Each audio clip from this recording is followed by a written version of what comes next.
Assalamualaikum. Today we're going to do a presentation Echo 120. Assalamualaikum warahmatullahi wabarakatuh. My name is Akil bin Jafri from AM1103A. So my part, I am going to explain about the background of the Switzerland from the aspect of geographical area.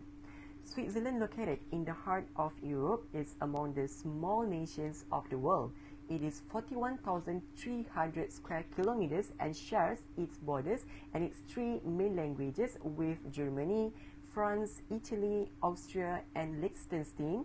The Helvetic Confederation, the Latin name for Switzerland, can be divided into three natural regions: the Jura Mountains in the northwest, the central lowlands between the Lake of Constance and the Lake of Geneva, and the Alps in the south and east. Although the Alps and the Jura Mountains cover more than half of the Switzerland, most of the Swiss people live between the two mountains ranges. The estimated population in 1998 was 7,374,000, including foreign workers who made up almost 19% of the population. In the central lowlands are most of Switzerland's industry and its richest farmlands. Switzerland's capital city Bern and its largest city Zurich are located in this area. The population, with a density of 179 people per square kilometer, is 68% urban and 32% rural. Thank you. That's all from me. I am going to explain about the population of the Switzerland. The population is divided between three major and one minor language groups. According to the 1990 census of the resident populations, 63.7% spoke German, 19.2% French, 7.6% Italian, 0.6% Romance, and 8.9% of other languages. German, French, and Italian are deemed official languages, whereas Romance, which is spoken by less than 1% of the population in the Grisons, is considered a national language. With regard to religion, in 1990, some 46.1% of the population were Roman Catholics, 40% were Protestants, 5% belonged to other denominations, and 8.9% were non-religious. The Switzerland population has been growing at a steady rate for the past few years. In general, the country has experienced around a 1% population growth rate since the 1970s. Between 2004 and 2007, population growth was slightly below 1% but has rebounded since then. This growth is supported by immigration, as the fertility rate is well below the replacement rate. Switzerland 2020 population is estimated at 8,654,622 people at mid-year, according to UN data. Switzerland population is equivalent to 0.11% of the total world population. Assalamualaikum warahmatullahi wabarakatuh. My name is Akil bin Jafri. I am going to explain about the economy of Switzerland. Switzerland has a stable, prosperous, and high-tech economy and enjoys the great wealth, being ranked as the wealthiest country in the world per capita in multiple rankings. The country has been ranked as one of the least corrupt countries in the world, while its banking sector has been rated as one of the most corrupt in the world. It has the world's 20th largest economy by the nominal GDP and the 38th largest by purchasing power parity. It is the 17th largest exporter. Zurich and Geneva are regarded as a global cities, ranked as alpha and beta respectively. Basel is the capital of the pharmaceutical industry in Switzerland. With its world-class companies, Novartis and Roche, and many other players, it is also one of the world's most important centers for the life sciences industry. So we go to the next part. Switzerland has the highest European rating in the Index of Economic Freedom 2010, while also providing large coverage through public services. The nominal per capita GDP is higher than those of the larger Western and Central European economies and Japan.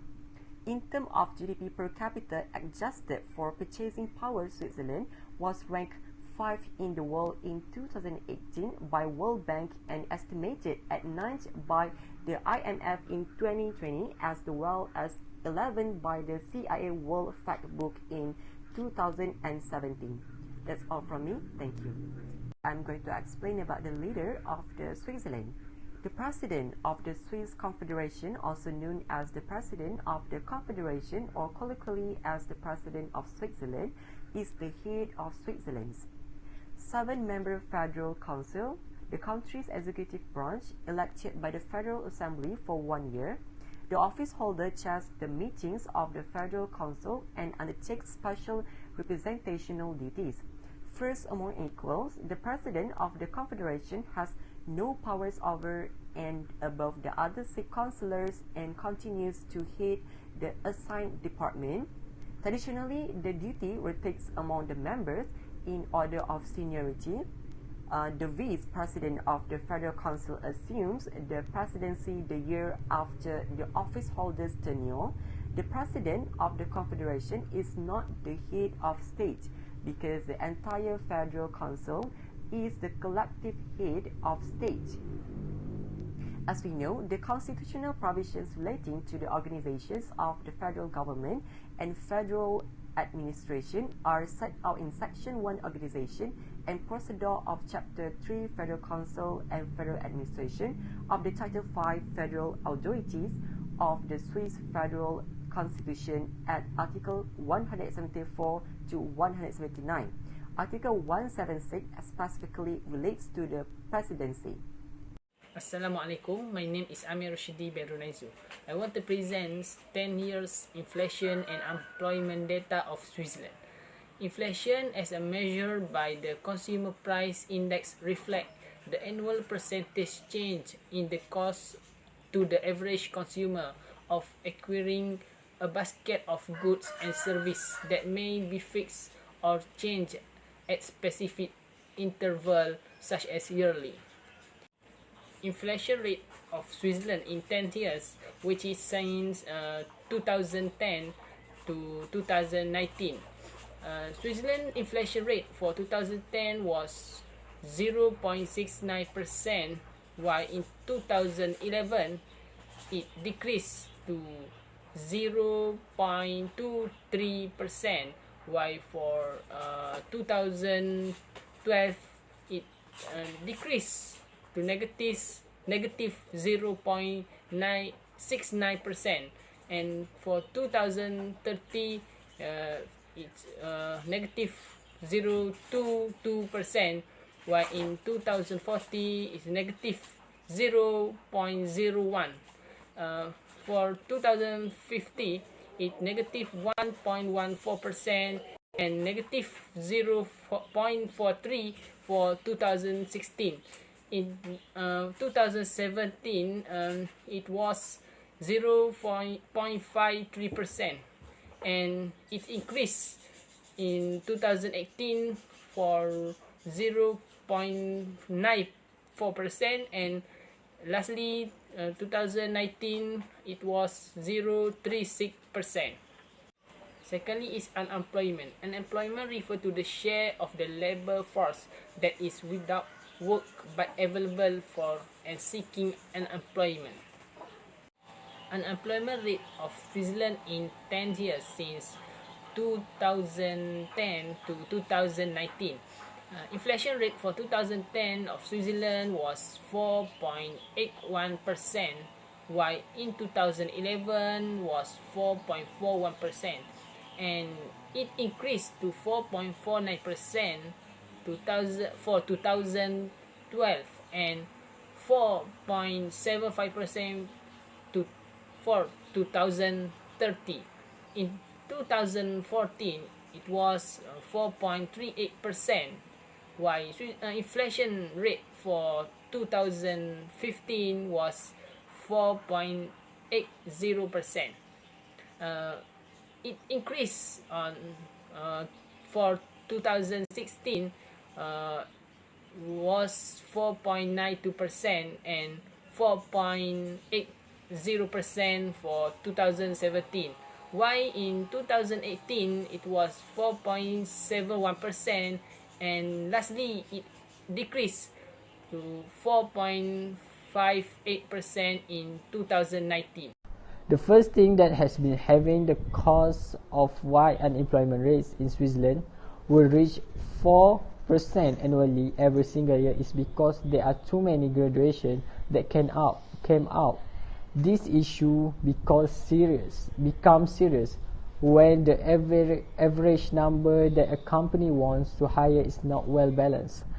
Moreover, the average of the company or organization want employees who have many years of experience. It makes graduation challenging to find a job because of the policies company that wants guaranteed employee in performing the job task.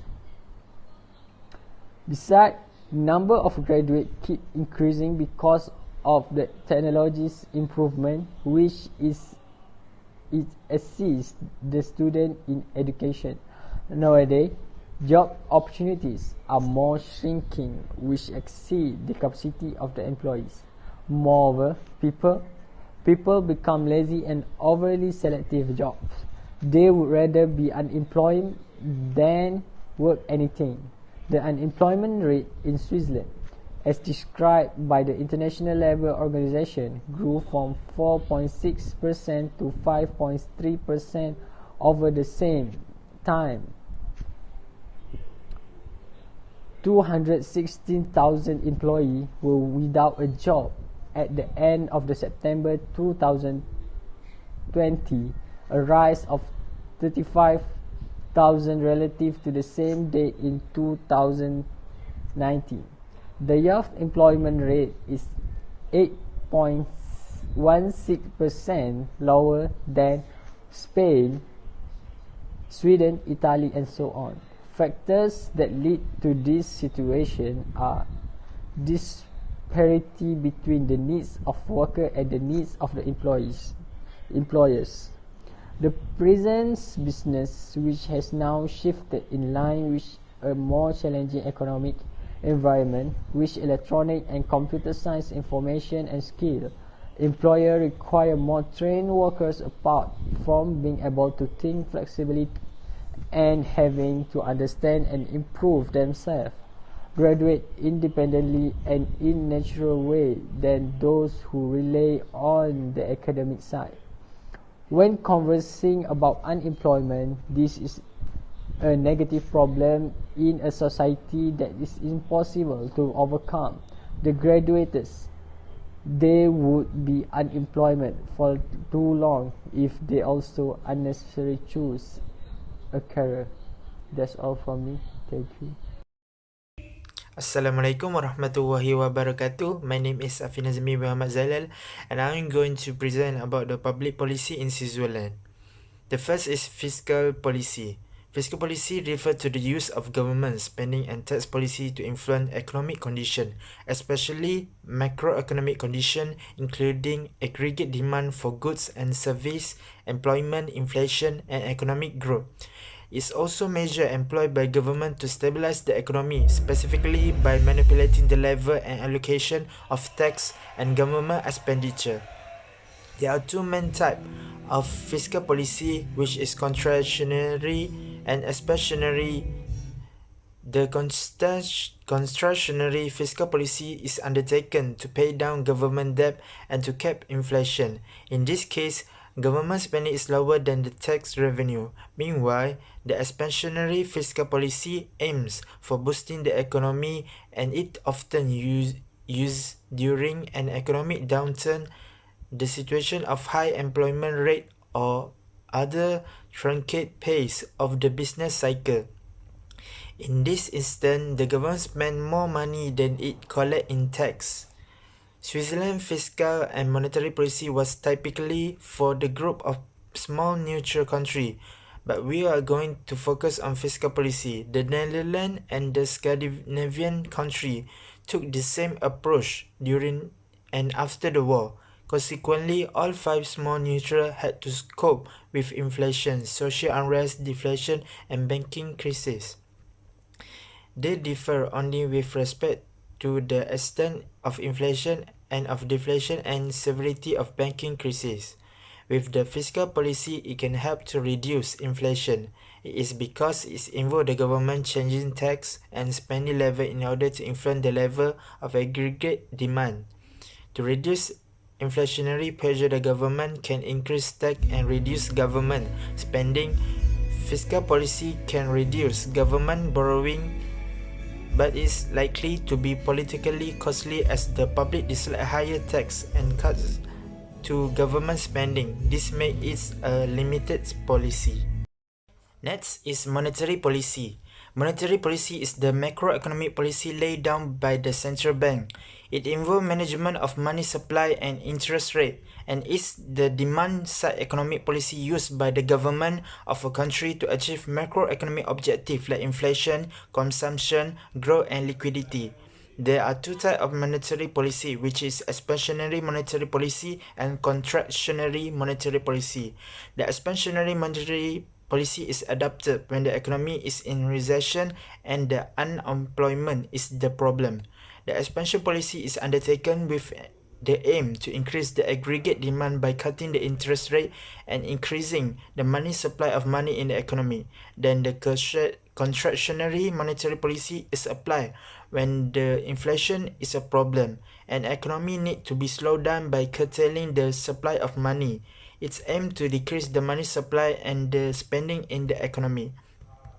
In Switzerland, the economy continued to recover in 2017. The annual average GDP growth at 1.6% was the same as in 2016. The Swiss National Bank continued its expansive monetary policy in 2017. Inflation did, however, increase slightly and had minor variation throughout the entire year, which the CNB equated with the price stability. Yet the utilization of the economy remained below the long-term average. The CNB thus firmly adhered to its monetary policy. As already seen in the previous year, this was based on negative interest on sight deposit held by banks and other financial market participants at the National Bank, and on the willingness of the National Bank to intervene in exchange market if necessary.